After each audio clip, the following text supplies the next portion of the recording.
I can say without a doubt that language learning changes the way you think. Over the years, as I add another and another language to my repertoire, I notice that my view of the world has been changing quite a lot. My understanding of what is possible in a language, what is possible in a society, changes every time I learn a new language. I don't really want to give any advice today. I just want to talk about my experience and how learning a language always deepens the understanding of another language. I would say Bulgarian was really the first time I understood you can have two thinking styles at the same time. I have shared my story before, but my family moved to the US when I was just a baby, so my first language was English, and so I had to learn Bulgarian formally a few years later when we returned when I was about 9 years old. Before this point, I really kind of code switched quite a lot, and I didn't have a real distinct difference in my mind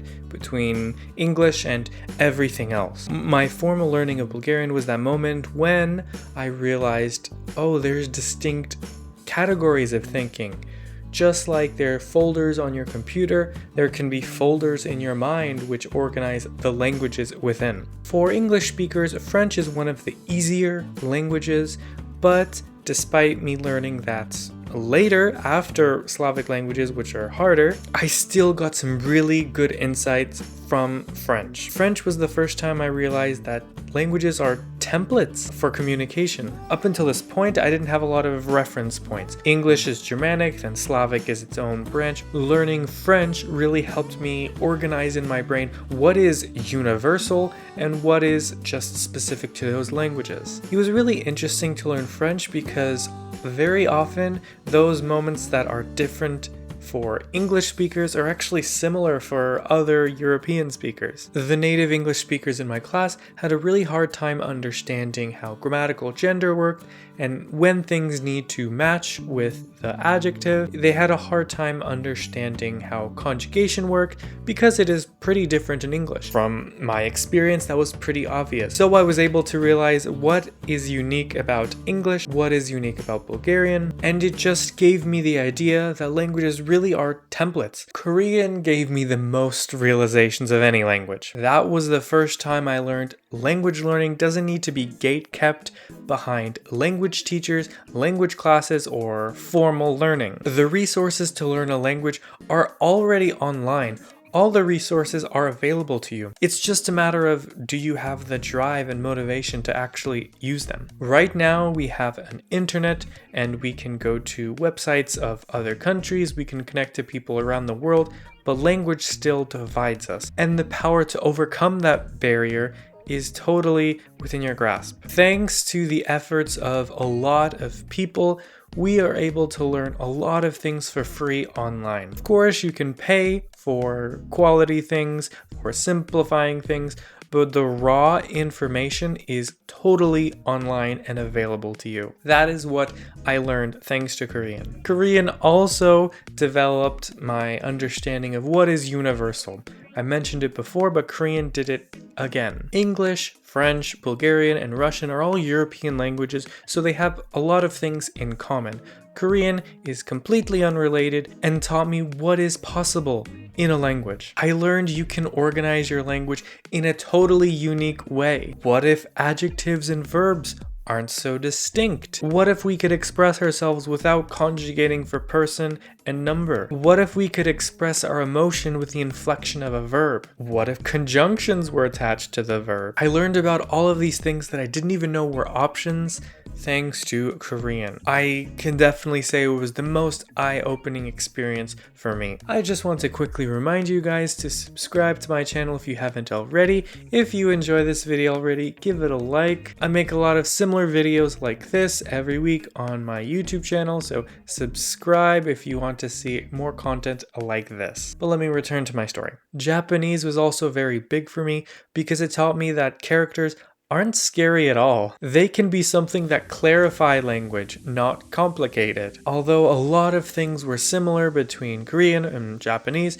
the writing is very different, so I learned a lot about writing thanks to Japanese. My previous thought that alphabets were the most efficient way to organize a language was completely destroyed. You can have a syllabary and characters that totally complement the language's features. The way that my native language organizes writing isn't universal, and other languages perform better in other systems. You know, to be honest, to this day when I see Romaji, I get a little triggered because it's so unclear. It really doesn't help me to pronounce things when I see in Romaji, because the actual Japanese script makes it very clear when to divide words, when there's a new emphasis. It's much easier to read in actual Japanese script. So alphabets really are not the best way to organize every language. Some languages work better as alphabets.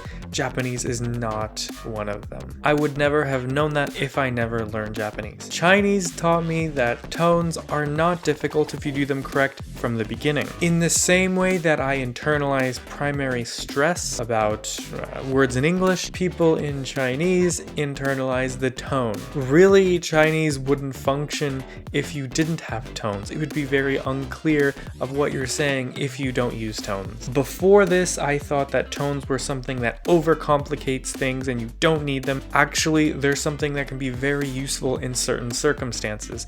That circumstance is the Chinese language. I can't say tones are easy, but they carry some really useful lexical information that is really not easy to express in our writing system. In English, we use tones to show our emotion in the sentence, so it's not that different at all from how we organize things. It's much more deep and complex, but tones aren't something that those weird people over there do. We kind of do it. And Swedish is the one that taught me it's not that far from us. Swedish taught me that emphasis and kind of tones are definitely possible in European languages. It's not what those strange people over there do. They do it in Europe too, and our writing system isn't really prepared to handle languages becoming tonal in Europe. Olika.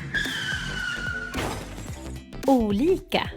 And that was some very useful insight I got thanks to Swedish. Turkish taught me that so much information can be expressed in suffixes, prefixes, infixes. Possessives don't have to be separate words. I don't know why that just never crossed my mind. Never in any language I learned before was possessive just a suffix, but Turkish taught me, oh, that's possible.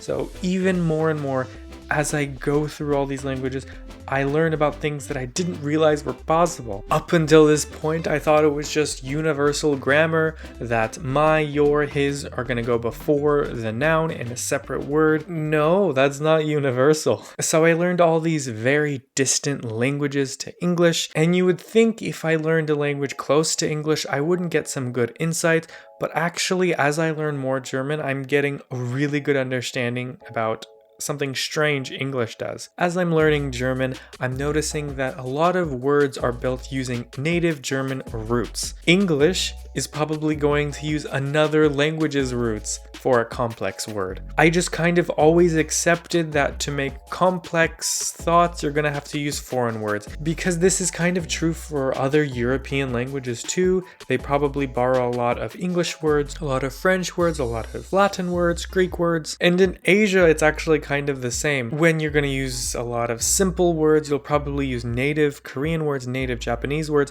but if you're going to do something complex, you're probably going to use a word that came from Chinese characters. German taught me it doesn't have to be that way. You can build quite a lot with native roots, and English is quite weird in that way. To become a master of English and be able to build words easily, you kind of have to know like 3 or 4 languages. You need to know Western Germanic languages, you need to know Latin, you need to know Greek, you need to know a Nordic language, because there's a lot of Nordic words in English. It's such a weird amalgamation, and German taught me it doesn't have to be that way. You can use native words for a lot of things. I got a good insight about how English phrasal verbs work, can finally understand how frustrating it is for English speakers to learn phrasal verbs, because I have to learn German phrasal verbs. With every single language, I learn more and more about what is universal, what is relative, and I really enjoy that. I'm learning about things that I didn't know were possible. I learned that things that people told me were scary